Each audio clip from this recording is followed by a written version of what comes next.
माँ, पापा, नील और नायरा छुट्टियां बिताने कर्नाटक जाते हैं। एक सुबह वो कावेरी नदी के किनारे चल रहे हैं।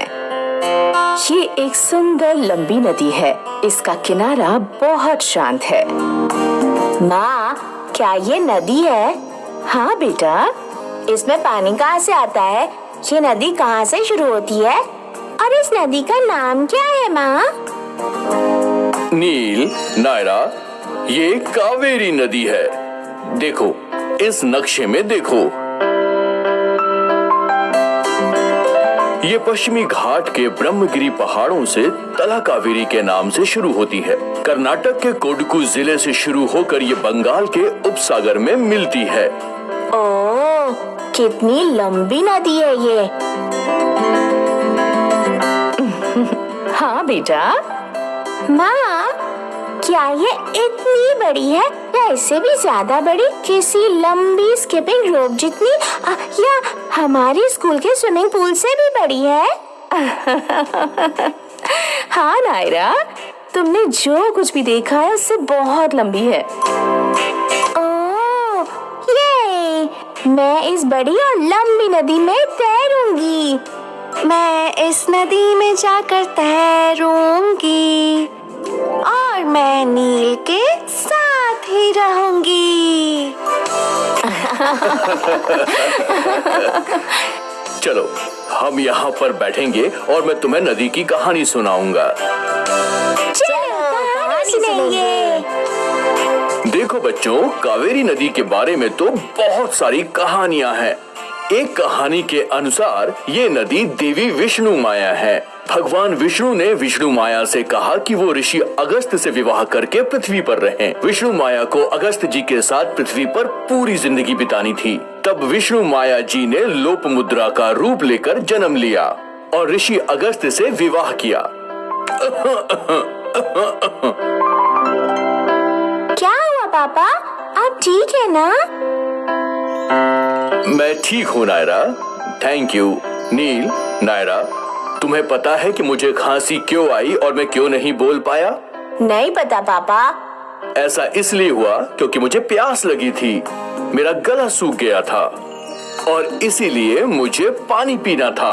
क्या तुम जानते हो, ऋषि अगस्त के समय दक्षिण भारत में पानी की मात्रा बहुत कम हो गई थी और बहुत सारे लोगों को पानी नहीं मिलता था। कितना बुरा है ना पापा। वो अपने साथ पानी क्यों नहीं रखते थे?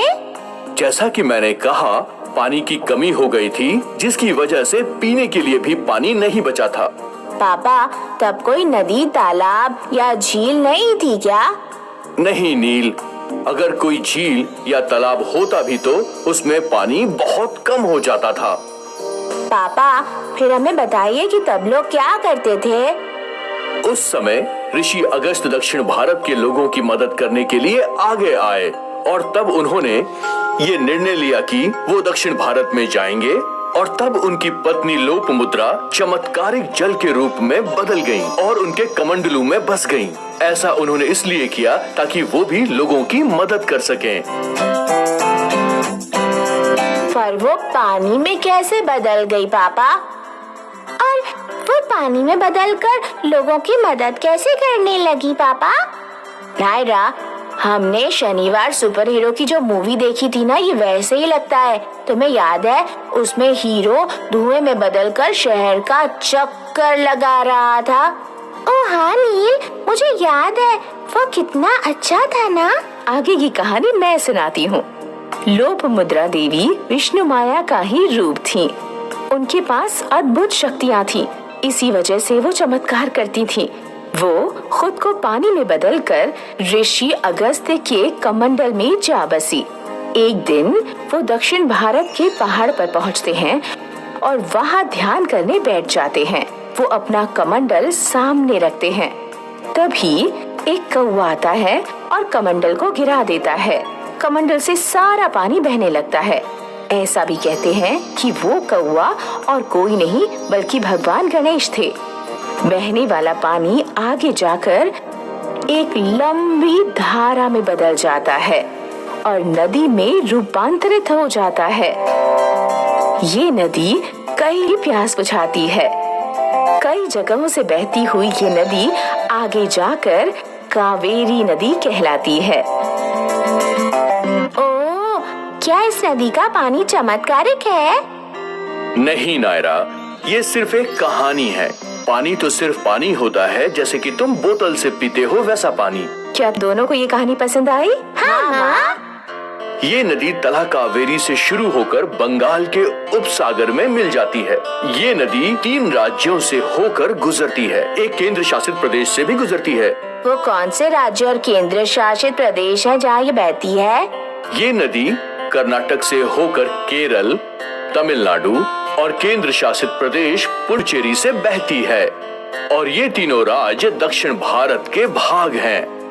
तो पापा, अगर मैं कागज की नाव बनाकर उसे नदी में छोड़ूंगी तो क्या वो बहुत दूर जाएगी? हाँ नायरा। ये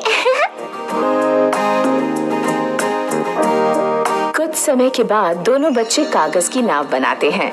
नाव बनाने के बाद चारों नदी के किनारे जाकर पानी में नाव छोड़ देते हैं।